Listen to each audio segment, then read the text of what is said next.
हाँ जी डॉक्टर साहब, बताइए आज की प्रेस कॉन्फ्रेंस किस विषय को लेकर है और क्या कहना है आपका?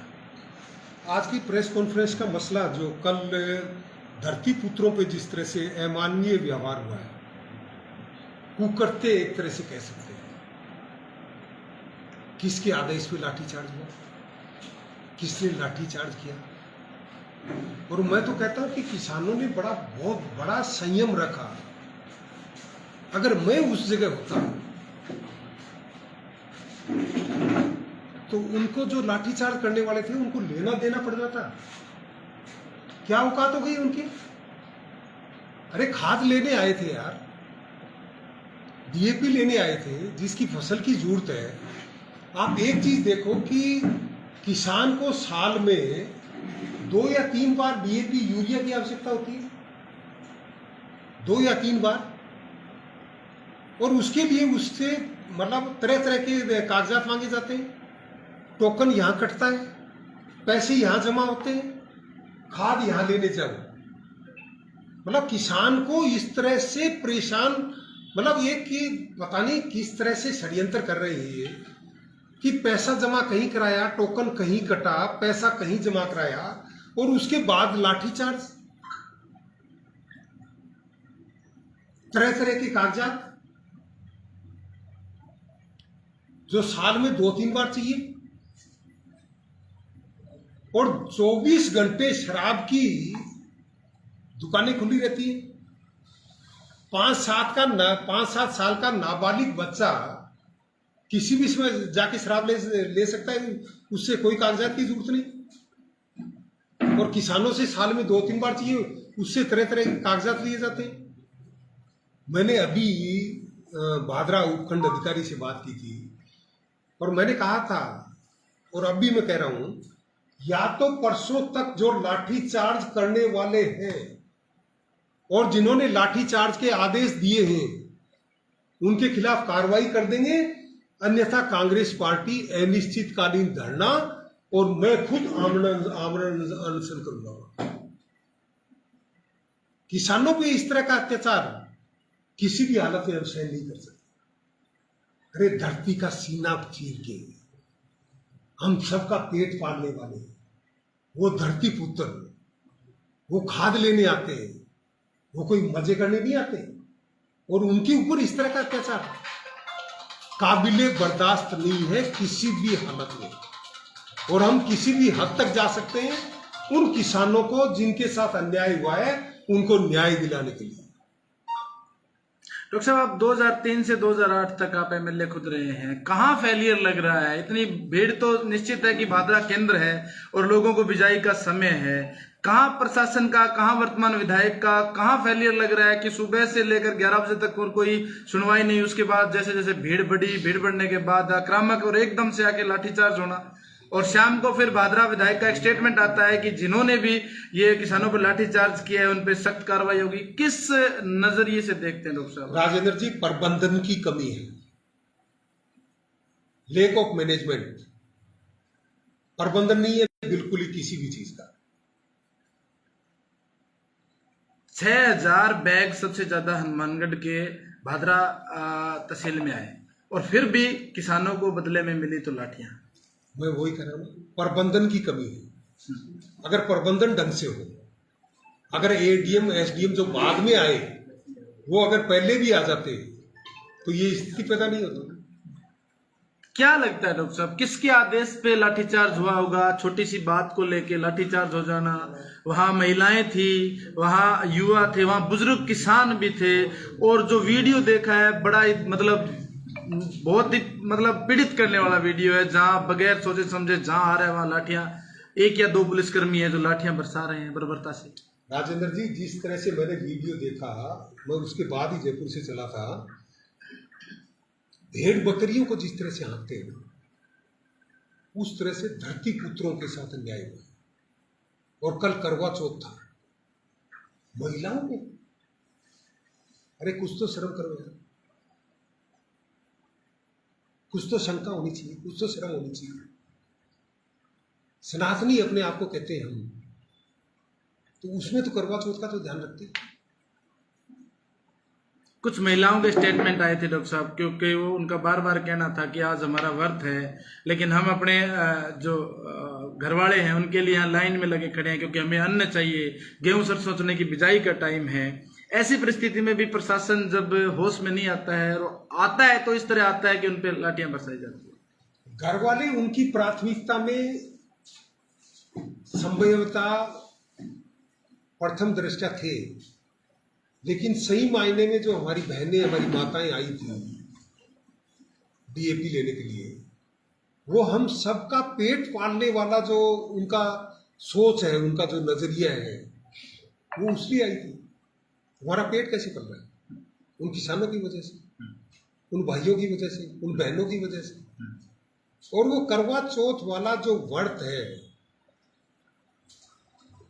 मतलब उस बड़ी पवित्र भावना का व्रत जो होता है, उसमें वो लेकर यहाँ पे डंडे खाने आएंगे। डॉक्टर साहब, बड़ी बात यह है कि कल सैकड़ों किसानों के बीच में कोई नेता नहीं पहुंचा, ना विपक्ष का नेता पहुंचा, ना कोई युवा नेता पहुंचा। इवन आप भी, आप कह रहे हो जयपुर से मैं निकला था, आप यहाँ नहीं थे। ऐसे में जिस विपक्ष की भूमिका होनी चाहिए थी, जो विपक्ष पिछले 5 साल में राज करके आया है, उन्होंने मुद्दे को बड़ा जोर शोर से सोशल मीडिया पे उठाया है। हालांकि अगर आप पिछले 5 साल 3 साल की बात करेंगे तो हर जगह आंदोलन हुए, वहां इससे भी बराबर हाल हुआ। क्या कहेंगे, विपक्ष का कोई नेता वहां मौजूद होना चाहिए था, या किसानों को वहां समझाइश के दौरान कोई व्यवस्था अपनानी चाहिए, या फिर डीएपी की मांग के लिए एक बड़ी आवाज उठानी चाहिए थी? सबसे बड़ा दायित्व तो था प्रशासन का। जब उनको पता था कि खाद की इतनी ज्यादा मांग है और इतनी मात्रा में किसान बहन भाई आए हुए हैं, तो उनको व्यवस्था का प्रबंधन करना चाहिए था।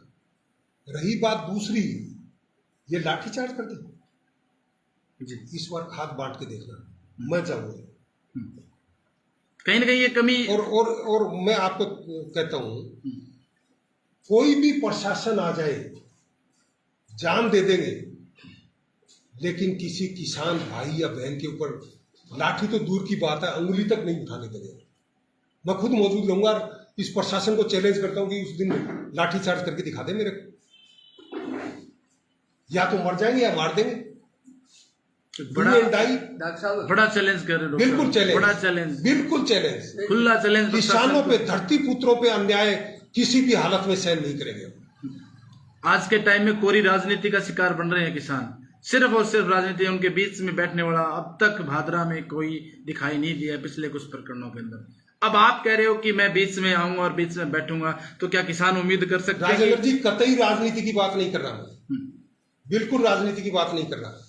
किसान के घर में पैदा हुआ हूं, किसान का बेटा हूं और किसान का दर्द समझता हूं। और किसान भाई और बहनों के साथ किसी भी तरह का अत्याचार, अन्याय, अनाचार अगर होगा तो बीच में हम रहेंगे, या तो मर जाएंगे या मार देंगे। पूरी तरह आप किसानों के पक्ष में बिल्कुल मुखर होकर आवाज उठाने का एक बड़ा वादा कर रहे हैं आप जनता के साथ। बिल्कुल एक सैनिक की तरह काम करेंगे। डॉक्टर साहब, ये घटना जो लाठीचार्ज की आप बता रहे हो, ये 10 बजे के करीब हुई थी, 10 से पहले हुई है, और उसके बाद में शाम को 8 बजे तक वितरण हुआ है। तो विपक्ष भादरा में, आप जयपुर गए हुए थे, ठीक है, आप जयपुर थे, उठ के नहीं आ सकते, लेकिन कांग्रेस, माकपा और अन्य लोग भी है।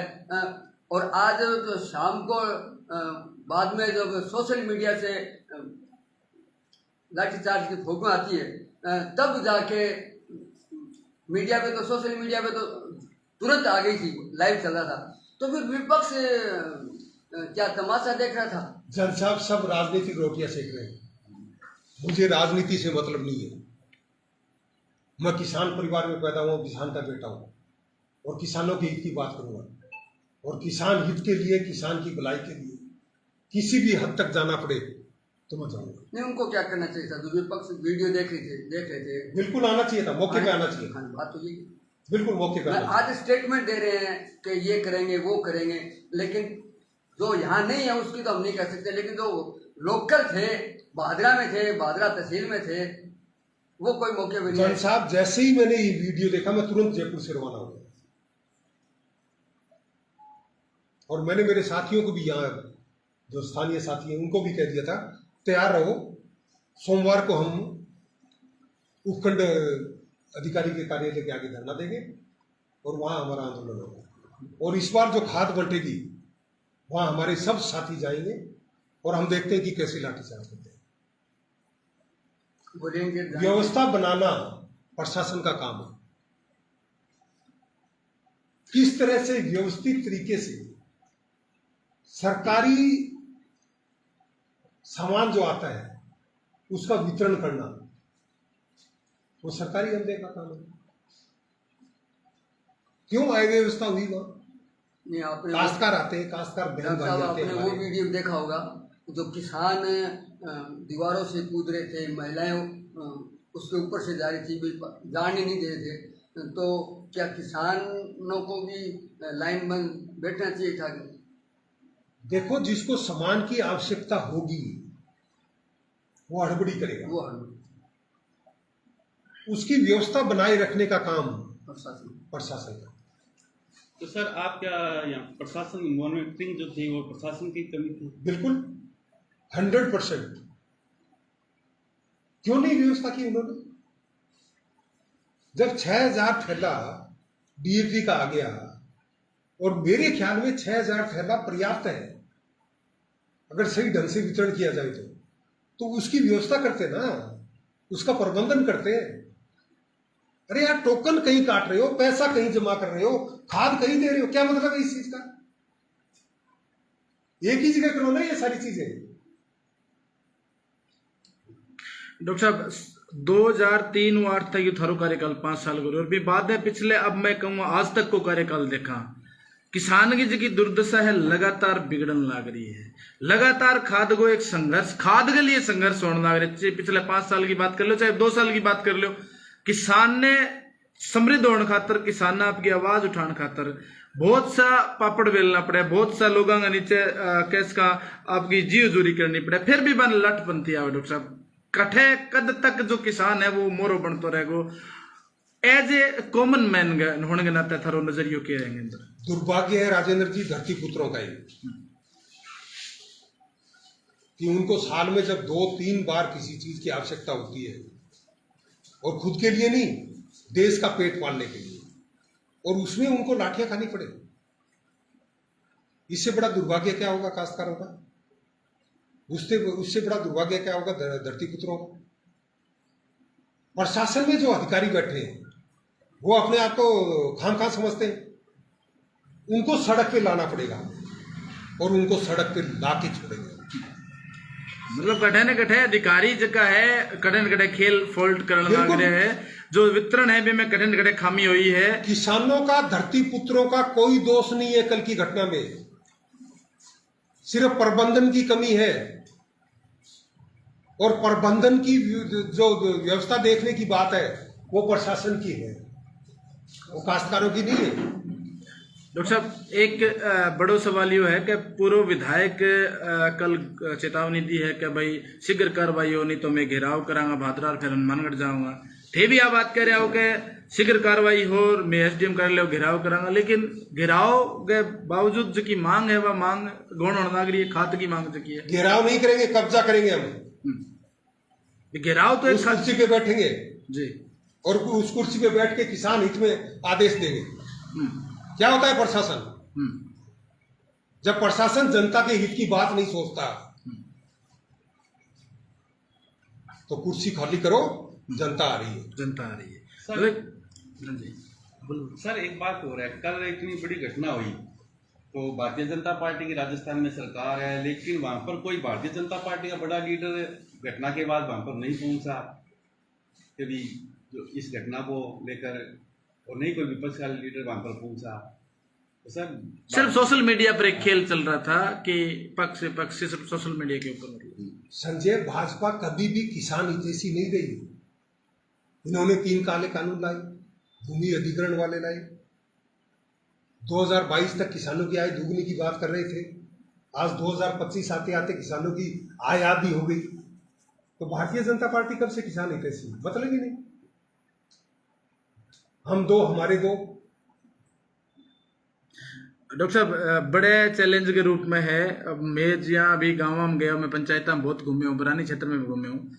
तो एक विकल्प की तलाश में और बढ़े जब चर्चा डॉक्टर सुरेश चौधरी गया हुआ तो बोले अभी तक ग्राउंड में कौन दिखने लग रहा है। और लगातार पिछले कुछ दिन में थारी जो फोटो देखी यहाँ सोशल मीडिया के माध्यम में बड़े बड़े लीडर जो कांग्रेस का बड़ा नेता है बस आगे मुलाकात थारी जारी है के मान के चलना एक बड़ी प्लानिंग है तय तार है और जनता के बीच में लोगों के लिए जो भरोसो जो पीछे था ना भरोसा दियो भी और दुगुणों करने की तैयारी है। संपर्क की जहाँ तक बात है राजेंद्र जी, मेरे पुराने संपर्क है, पुराने संबंध है। मैंने NSUI यूथ कांग्रेस से मेरी शुरुआत की थी छात्र जीवन से, मेडिकल कॉलेज का प्रेसिडेंट था, मेरे पुराने संबंध है। लेकिन जहाँ तक जनता की बात है, जनता के बीच में रह के, जनता का बंदा रह के और जनता का हितैषी रह के, जनता का सैनिक बन के यहाँ लड़ाई लड़ेंगे। बहुत से किसान हैं जिनसे मेरी बात हुई है और उन्होंने विकल्प के तौर पर आपका नाम लिया है, लेकिन कंफ्यूज है कि डॉक्टर सुरेश चौधरी चुनाव लड़ेंगे कि नहीं लड़ेंगे, कांग्रेस का गठबंधन हो जाएगा, माकपा के फिर झोले में जाएगी। बहुत से सवाल है जो मैं आज आपसे पूछ रहा हूँ। शायद आपकी बड़े लीडर से कोई बात भी हुई होगी, आप लगातार संपर्क में भी हैं। ये एक भ्रांति है बहुत बड़ी, लोग कह रहे हैं जाएं तो जाएं कहाँ।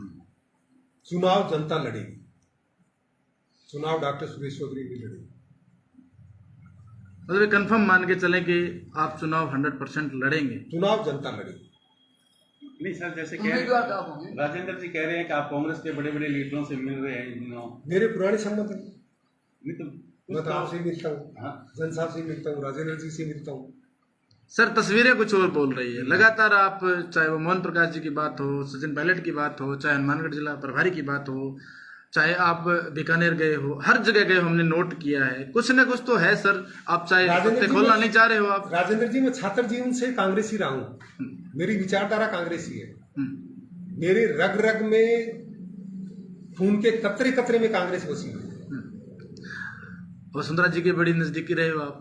वो मेरे व्यक्तिगत संबंध थे और हालातों की वजह से, क्योंकि मुझे बादरा में विकास के कार्य करवाने थे तो परिस्थितियां इस तरह की थी, मुझे जाना पड़ा। लेकिन उनको भी कह दिया था मैंने कहा मैडम मैं कांग्रेस। डॉक्टर साहब कांग्रेस की बात कर रहे थे, कांग्रेस भादरा में अभी प्रभारी भी आए थे तो हमने देखा और 12 को शायद प्रभारी फिर आएंगे यहाँ, कल आ रहे हैं। लेकिन जहाँ आप कांग्रेस की बात कर रहे हो, कांग्रेस यहाँ भादरा में 3 भागों में बंटी हुई है।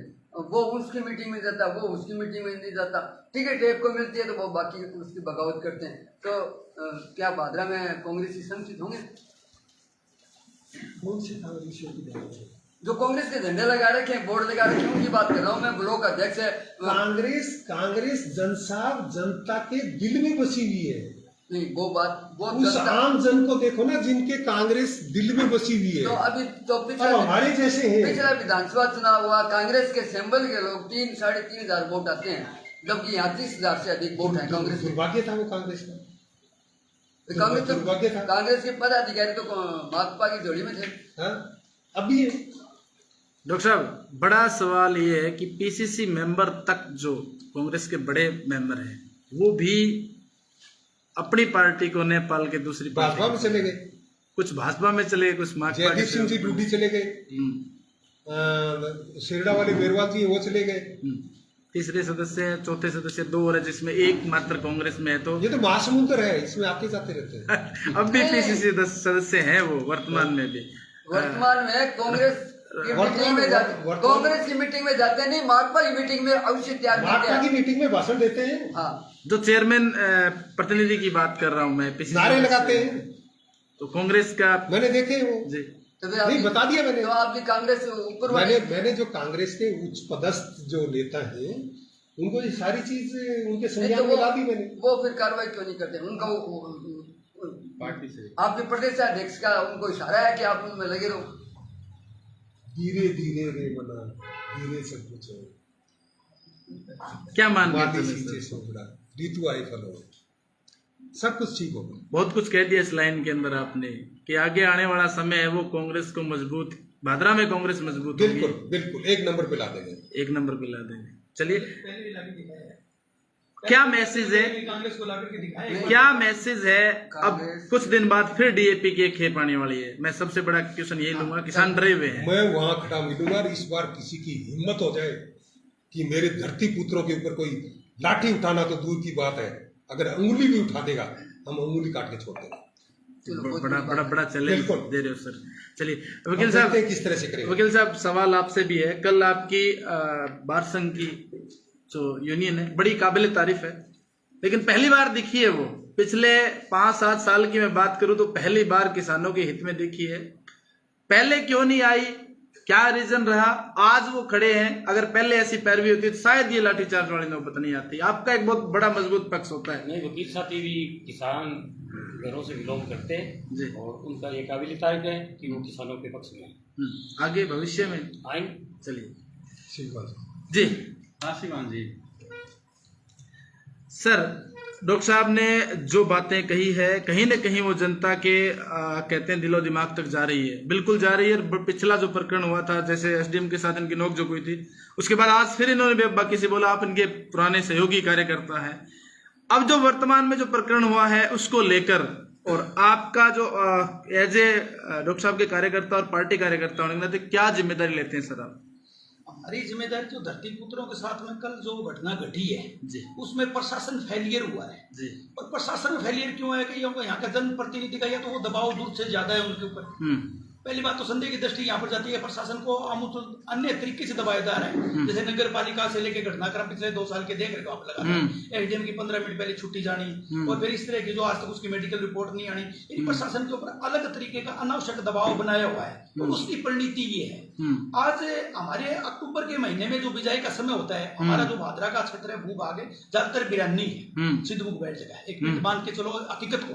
तो यहाँ कृषि विस्तार अधिकारी भी बैठता है, सहकारी समिति का रजिस्ट्रार उप निदेशक भी बैठता है और हमारा तहसीलदार, हमारा एसडीएम महोदय। तो हमारे क्षेत्रीय जनप्रतिनिधि जो डिमांड है वो सितंबर के लास्ट में पूरी होनी चाहिए। और अब की बात जो भारी अतिवृष्टि हुई, हमारे क्षेत्र के किसानों का एक वास्तविक रूप से जो नुकसान हुआ था, मूंग की फसलों का रोड़ा। अब किसान जो पीड़ित है तो दुखी है, पहले वो सोचेगा अगली फसल के बारे में सोचे। तो जो उनकी जो डिमांड थी, जो उनकी सप्लाई थी, उस सितंबर के 25 सितंबर से पहले यहाँ पहुंच जानी चाहिए थी, क्योंकि अब नमी तो रहनी नहीं है। तो किसान 10 अक्टूबर से पहले बिजाई करेगा। दूसरी, प्रशासन को जो उद्घोषणा की गई थी कल 6000 जो बैग आ रहे हैं भादरा में आ रहे हैं, उनके क्रमबद्ध तरीके से सोसाइटियों का नाम दे देते तो एक इतना बड़ा जन सुमय यहाँ नहीं आता।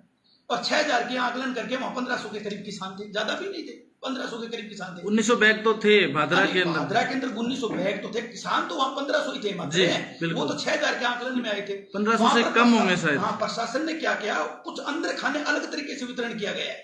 ये न्याय की प्रक्रिया, ये यहाँ किसानों के लिए न्याय की जांच होनी चाहिए। मतलब मिली भक्त करके, मिली भगत की वजह से ये सारा प्रोपगेंडा हुआ, यानी अनावश्यक डिलेट क्यों गया? जब कल तक इस बात को घोषणा कर दी गई है और किसान 11 बजे तक गेट के आगे खड़े हैं, उससे पहले वो व्यवस्था क्यों नहीं करवा रहे थे? 9 बजे जब आए हैं, धरती पुत्र आए हैं, दूर गाँव से चल के, उनके लिए पानी की बंदोबस्त होना चाहिए था, यानी और व्यवस्था करवाते बहुत अच्छी थी, उन्होंने लाठियों की व्यवस्था करवा दी। आप प्रशासन में किसको मानते हो? कृषि विभाग को मानते हो या एसडीएम को मानते हो या पुलिस को मानते हो? यानी मैं सबसे पहले बहुत यहाँ के जनप्रतिनिधि को नकारा मानता हूँ।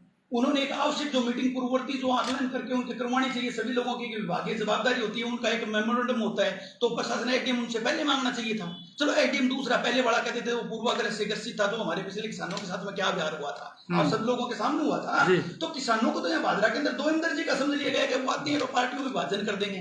यानी उस समस्या को अब कल भी देखना, कल भी मैं मोहतल जी आपको मेरे अनुभव के मुताबिक बताता हूँ, तो इस मामले को फ्रेंडली तरीके से ले जाया जाएगा, बेली और बाबू में बांट दिया जाएगा। जब बेली और बाबू को समस्या नहीं है, समस्या डीएपी की है, यहाँ पर किसानों की डीएपी है। तो यानी कि कुछ ये डबल इंजन की सरकार का है, डबल इंजन सरकार जो कर रही है ना, जो ये आज कर रही है, काम किसान के आय दुगुनी कर रही है। कब दुगुनी करती है? उन्होंने साथ में मिठाई भी दे दी दीपावली की, कल साथ में डीएपी के साथ में किसानों को डीएपी भी दे दी। यानी मैं ये मान के चलता हूँ इसमें 3 तरीके की परियोजना चल रही है। एक तो किसानों की जो नवरत्न कंपनी है इफको, उसको बर्बाद करने की साजिश सेंट्रल सरकार के द्वारा चल रही है। तो एक ही 2-4 उपक्रम और बचे उन्हें बेचने हैं, तो उनमें इसको कैसे बर्बाद किया जाए? समय बंद उसकी सप्लाई नहीं दी जा रही है, समय बंद नहीं जाए, किसानों में संतोष मिलेगा, तो कहेंगे कि इनके अधिकारी नकार है, इसलिए इसको बेच के दे दिया जाए। तो एक तो तरीका ये बन रहा है। इफको को लेकर मैं एक सवाल पहले लेता हूँ आपसे। अभी पीछे हाल ही में छापामारी हुई, तो इफको भी उसमें सम्मिलित मिली है कि उसमें नकली खाद का प्रकरण जो उठा है उसके अंदर, अभी हाल ही में जो श्रीगंगानगर छोटा किसान हूँ, बहुत बड़ी बात है। ये एक बहुत बड़ी राष्ट्रीय साजिश चल रही है उपक्रमों को बेचने के लिए। ये ऊपर से इशारे के बगैर इतना बड़ा काम कहाँ हो सकता है? और आज तक इफको जैसे बैग देने वाले अधिकारी है, उनके मॉनिटरिंग करने वाले, उनके लेवल कहाँ से आए हैं? आज तक कोई जांच हुई? आप लोग पत्रकार उस क्षेत्र में हो, अपने घर से बहुत बड़े बैग पाए गए हैं। ये ऊपर से एक बड़ी साजिश चल रही है, गुजरात मॉडल लाया जा रहा है, यानी उस उपक्रमों को बेचने की एक साजिश तौर तरीका है, ताकि अपने निश्चित 2 आदमियों तक दे दें इस चीज को। यानी ये एक बहुत बड़ी साजिश का हिस्सा है, जिसमें अपने किसान प्रभावित हो रहे हैं। और भादरा के किसान प्रभावित होने का कारण क्या है कि हमारे बरानी क्षेत्र के अंदर 200 सोसाइटी, आप आज की लिस्ट देख लो, एक मात्र रसलाना के अंदर 1000 बैग दिए गए। यानी कितना बड़ा भूभाग क्षेत्र, उसके अंदर क्या रसलाना इतनी बड़ी कनेक्टिविटी है? भाई मलसीसर डुंगराना को हम मान लेते हैं रोड की कनेक्टिविटी है, अन्य गांवों से आने वाले लोग वहां पहुंच सकते थे। भादरा के अंदर कल भीड़ होने का कारण कनेक्टिविटी है सर। भी किसान एक थैला अपने बस के अंदर धर के ले जाएगा, अपने कंधे पे भी ले जा सकता है, या उनको भी मिलता है, टेम्पो भी मिलते हैं। तो कुछ इस तरीके के यानी असमान वितरण प्रणाली अब भी चल रही है। इसमें साजिश की बू है। रसलाना को 1000 है। आप ये मान के चलो रसलाना इतना बड़ा कनेक्टिविटी सेंटर है कि आज तक का पिछले का उनका 10 साल का रेट में इतिहास देख लो, 10 साल पहले भी बीजेपी की सरकार के पास है, चलो को पिछला सरकार माकपा का मान लो, उससे पहले भी वहां के 1000 थैले एक साथ में आए हैं वहां। यानी बहुत सी बड़ी सहकारी समितियां हैं जिस क्षेत्र के रीजनल प्रभावित किए जा रहे हैं। तो मैं समझता हूँ प्रशासन को कुछ टाइट किया जा रहा है, कुछ पंगु अन्य तरीके से किया जा रहा है, तो उस वजह से ये परिणति हुई है। आप भादरा विधायक पर आरोप लगा रहे हैं, लेकिन भादरा विधायक ने तो खुद पोस्ट किए शाम को कोई दोषियों पे कार्रवाई होगी। किस पे कार्रवाई होगी? दोषी तो आप है, आपके नीचे सारे महत्तम अधिकारी हैं, कस्ती विस्तार अधिकारी है। अब तक क्यों नहीं हुई? फिर उनको पहले क्यों नहीं किया? ये तो सिर्फ लीपा पोती का काम है। लीपा पोती के अंदर 2 बलि के बकरी बना दिए जाएंगे। ये कांस्टेबल की ये बगैर किसी सह के ऐसी हिम्मत नहीं होती कि जानवरों की तरह लाठियां बरसाई जाए। और मैं कल भादरा के किसानों का एक डिसिप्लिन मानता हूँ, बहुत बड़ा अनुशासन मानता हूँ। इतनी बड़ी घटनाक्रम के बावजूद भी वो कुछ होला नहीं, बहुत शांति, चुपचाप, मतलब क्योंकि उन्हें अपने बच्चों की चिंता थी, अपने परिवार के पेट पालने की चिंता थी कि मामूली से अगर भगदड़ मच गई तो हमारा वो खो जाएगा, जो एक थैला लेने के लिए वो भी चला जाएगा। यानी भादरा के किसानों ने कल जो संयम दिखाया है वो आज तक के किसानों ने कहीं भी नहीं दिखाया। और भादरा की ये प्रवृत्ति भी नहीं थी। भी प्रशासन का मुकाबला कर सकते थे वहां, तो मतलब कुछ भी कर सकते थे किसान, परंतु अपने बच्चों की भूख को शांत करने के लिए उनके 200 रुपए किराया लग गया था। वो अपने किराए को बचाने के लिए जो आज जो पीड़ित किसान था अतिवृष्टि की वजह से, वो बहुत बड़े अनुशासन था। चलिए जनप्रतिनिधि, वर्तमान जनप्रतिनिधि ये मांग करता है, वर्तमान जनप्रतिनिधि अगर दम होना मांग करने की जरूरत नहीं होती, आदेश दिए जाते हैं, दिस एक्शन, बिल्कुल हटाओ, सस्पेंड करो तुरंत, मतलब मांग नहीं किया जाता। एमएलए तो पेड़ के अगर बांध देना, अगर एमएलए की दुर्भावना हो तो वो पेड़ सूख जाए, और एमएलए की सद्भावना हो तो उसकी डालियां निकल जाएगी। एमएलए इतना ताकतवर होता है, एमएलए सब कुछ होता है विधानसभा क्षेत्र का, सिर्फ और उसके विधानसभा क्षेत्र में इस तरह की घटना हो जाए और एमएलए मांग करे, शर्मनाक है। सिर्फ एमएलए आदेश दे, सिर्फ फॉर्मेलिटी कह सकते हो आप, फॉर्मेलिटी। एक और सवाल है डॉक्टर साहब, बहुत काफी किसानों का, मूंग की फसल बिल्कुल चौपट हो चुकी है और सुनवाई कहीं नहीं है। हालांकि नजदीक चूरू क्षेत्र है, वहां सुनवाई है। मकराना की कुछ जगह मैंने देखा है, वहां सुनवाई है। 33% खराब है, उसका भी मुआवजा है। बीजेपी सरकार की एक पॉलिसी बता रहे हैं कि बीमा की पॉलिसी चेंज कर दी है। अब जिन किसानों का मूंग बिल्कुल खराब हो चुका है, जैसे मैं बात करूं 14 बरानी गांव के अंदर एक पंचायत है मुंदरिया बड़ा, वहां 5 गांवों के मूंग बिल्कुल खराब हो, खाद बन गई, लेकिन उनको मुआवजे का कोई नाम नहीं है। पटवारी ने तहस नहस कर दिया उसके साथ। वहां कुछ आरोप भी है, जैसे कोई गेहूं का उठा ले गया, कोई कपास का कट गया, तो इस मामले को भी आप उठाएंगे डॉक्टर साहब, क्योंकि किसानों की आवाज कहीं ना कहीं दबाई जा रही है। क्योंकि जो बीमा वाला मामला है ना, बीमा कंपनियां सरकार से मिली हुई है। सरकार का मतलब कि पटवारी से लेके, गिरदावर से लेके, तहसीलदार से लेके, कलेक्टर से लेके और कृषि विभाग के आयुक्त तक, ये सबका घालमेल है, सबकी मिलीभगत है, और उसकी मेन जड़ पटवारी है। मुंदरिया बड़ा गया था, अब तो पटवारी के वहां शब्द थे कि तुम्हें रात को सूरज दिखा दो। हाँ, कहीं ये भी कहा गया कि पाँव में जूती आती है मेरे, ऐसे कुछ करके ये भी स्टेटमेंट हुई है उनकी। तो ऐसे में कैसे, मतलब जे किसान कहाँ आवाज किसके साथ? राजेंद्र जी, मैं अपने जब एमएलए थे 2003 से 8 तक, उसमें अपन ने मांग की थी कि किसान को बीमा अगर देना है,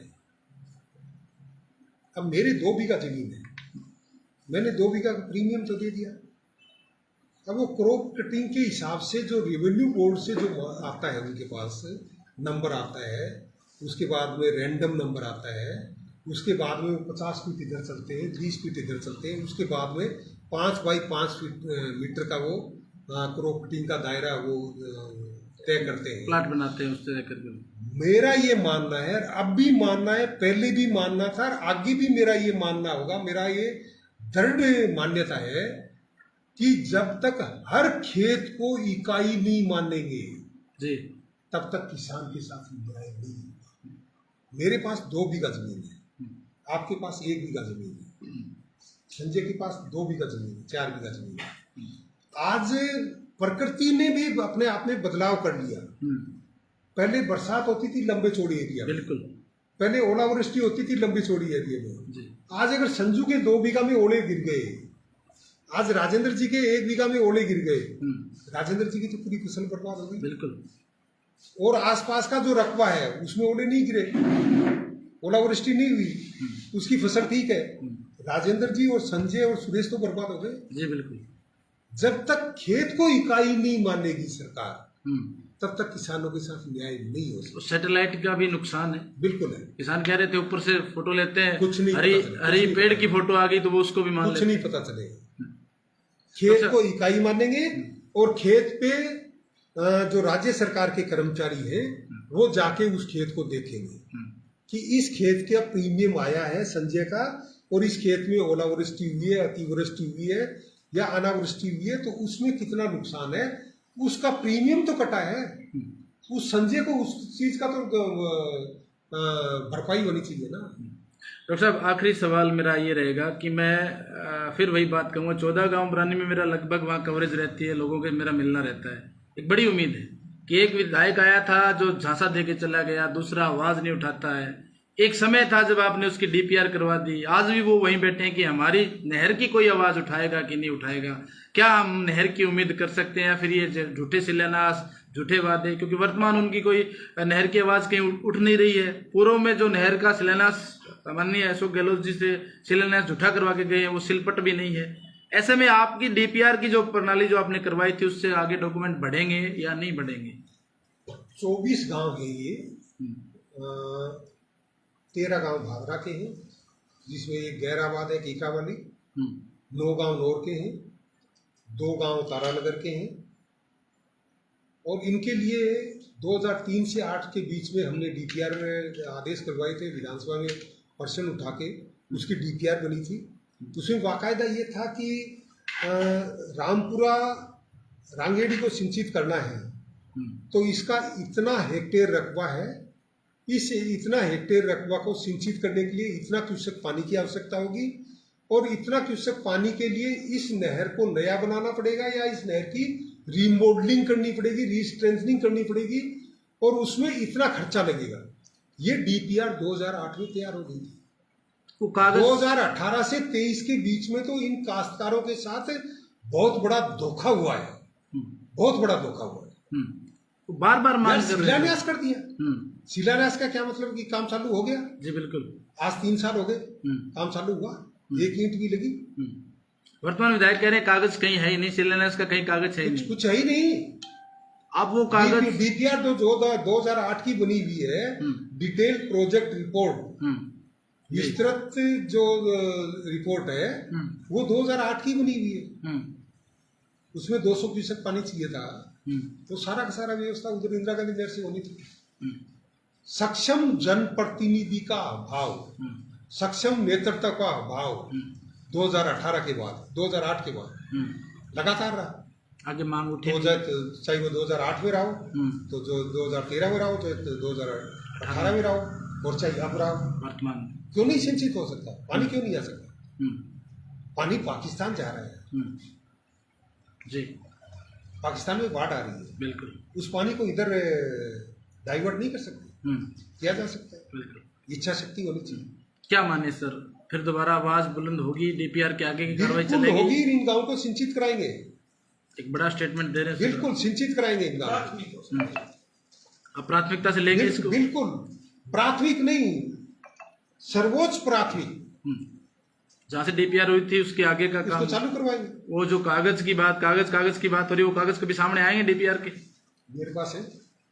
भाई हम चाहेंगे हमारे कैमरे के सामने वो कागज दिखे कि एक कह रहा है कागज नहीं है, एक कह रहा है कागज नहीं मिल रहे हैं। बिल्कुल मेरे पास है। हकीकत ये है कि अगर आपने डीपीआर करवाई है तो किसानों को वो चीज दिखनी चाहिए। मिस्टर बिश्नोई एक्शन होते थे, उन्होंने इसका सर्वे किया और मैंने मांग की थी कि सिद्धमुख नौर सिंचाई परियोजना से इसको 24 गांव को जोड़ा जाए। तो उस डीपीआर जो फिजिबिलिटी रिपोर्ट थी उसमें ये आया था कि सिद्धमुख नौर सिंचाई परियोजना से इन गांवों को सिंचित नहीं किया जा सकता क्योंकि इनका लेवल ऊपर है। ये भी इनका लेवल ऊपर है। ये भी एक बात और है सर। नहीं, और इन गांवों को सिंचित किया जा सकता है इंदिरा गांधी नहर परियोजना से पानी को लिफ्ट करके। जी तो पानी को लिफ्ट करके तो चौधरी कुंभाराम लिफ्ट कैनाल पहले ऑलरेडी लिफ्ट करके पानी को सिंचित कर रही है, चल रही है, उसमें है ये। और उसमें इंग्लिश की रिपोर्ट थी। मतलब ये कुंभाराम लिफ्ट नहर से जुड़ा होना है इसका, बिल्कुल। न कि सिद्धमुख से होना है। नहीं, जबकि अब तक तो ये कहा जा रहा था कि सिद्धमुख से होना है। कुंभाराम लिफ्ट कैनाल से। जी। और उसमें ये था कि ये जो एरिया है 24 गांव का, किसी टाइम में, पुराने टाइम में द्रष्टावती नदी का भाव क्षेत्र था ये, द्रष्टावती नदी। और आज आप देख रहे होगी भाडी से लेके और डूंगर सिंहपुरा तक जमीन में से मीठा पानी निकल रहा है, बिल्कुल कुएं लगे हुए। वो कारण क्या है? द्रष्टावती नदी का भाव क्षेत्र था। और उस रिपोर्ट में ये भी कहा गया है कि इंदिरा गांधी नहर कैनाल में, चौधरी कुंभाराम लिफ्ट कैनाल में ऑलरेडी जो सिंचित एरिया है, उस भूमि से इस भूमि की पैदावार ज्यादा है, उपजाऊ भूमि। और उस भूमि को सिंचित करने के लिए जितना पैसा आवश्यकता पड़ी थी उससे कम पैसे की आवश्यकता इस भूमि को सिंचित करने के लिए पड़ेगी। ये रिपोर्ट रही। बिल्कुल आप ये हिंदी में करवाई थी हमने, ये चीज और इंग्लिश में रिपोर्ट थी। एक बार ये एक एक गांव को सिंचित करने के लिए कि कौन से गांव को सिंचित करने के लिए कितना क्यूसेक पानी की आवश्यकता होगी, कितना पैसा लगेगा, कौन सी नई नहर बनेगी, कौन सी नहर का रिमॉडलिंग होगा, और उसमें सिंचित करने के लिए फुहारों पे कितना कितना पैसा लगेगा, डिग्गी पे कितना पैसा लगेगा, नई नहर बनाने में और रिमॉडलिंग करने में कितना पैसा लगेगा। एक एक चीज क्रिस्टल क्लियर है, एक एक चीज। बिल्कुल कहीं ना कहीं ये चीज है कि मैंने इंग्लिश में रिपोर्ट थी उसकी बिश्नोई जी की, मैंने उसका हिंदी अनुवाद करवाया था। चलिए डॉक्टर साहब बहुत बहुत बहुत बड़ा धन्यवाद, धोखा किया था इन्होंने। बहुत बहुत धन्यवाद। अब ये सेक्शन मैं ये कह सकता हूँ कि जब भी चर्चा आएगी कि 14 गांव बरानी नहर है, वहां उम्मीद कर सकते हैं अगर डॉक्टर सुरेश चौधरी आगे। उम्मीद नहीं, पानी पहुंचाएंगे राजेंद्र जी, चलिए धन्यवाद हर हालत में। सर एक प्रश्न है, इस समय भारतीय जनता पार्टी राजस्थान में सरकार है और राजस्थान सरकार जो है शहरी सेवा शिविर और ग्रामीण सेवा शिविर अभियान चला रही है पूरे राजस्थान के अंदर, और उसमें अभियान के अंदर कह रहे हैं कि जल्दी से जल्द जनता का कार्य हो, लेकिन जनता वहां पर भटक रही है। और अभी कल 2 दिन पहले एक भारतीय जनता पार्टी के भादरा के वरिष्ठ नेता ने भारतीय जनता नगर पालिका के अधिकारियों पर भ्रष्टाचार के गंभीर आरोप लगाए कि नगर पालिका में चरम सीमा पर भ्रष्टाचार है। सर आप क्या कहेंगे इस पर? संजय जी, वार्ड से लेके और प्रदेश के सर्वोच्च जो कार्यालय है, मुख्यमंत्री कार्यालय, भ्रष्टाचार ऐसे फैला हुआ है जैसे सामने घटाई फैली हुई। और जहां तक नियंत्रण का, प्रबंधन का सवाल है, तो माननीय मुख्यमंत्री जी भजनलाल जी वो तो राजस्थान परिक्रमा में लगे हुए हैं। काम तो पर्ची से होता है, दिल्ली से आती है पर्ची। काम जो मुख्य सचिव है वो कर रहे हैं। वो हर हफ्ते में 2 बार अमित शाह के पास जाते हैं, वहां से निर्देश लेते हैं। नहीं सर, आप ताज्जुब करोगे कि एसडीएम वाला जो प्रकरण हुआ यहाँ भादरा वाला, मैं विधानसभा में गया था तो बीजेपी के नेताओं ने, बीजेपी के विधायकों ने मुझे कहा डॉक्टर साहब बहुत बढ़िया किया, हम खुद परेशान हैं, हमारी सरकार है, हम सरकार के विधायक हैं, पार्टी के, हमारी सुनवाई नहीं हुई।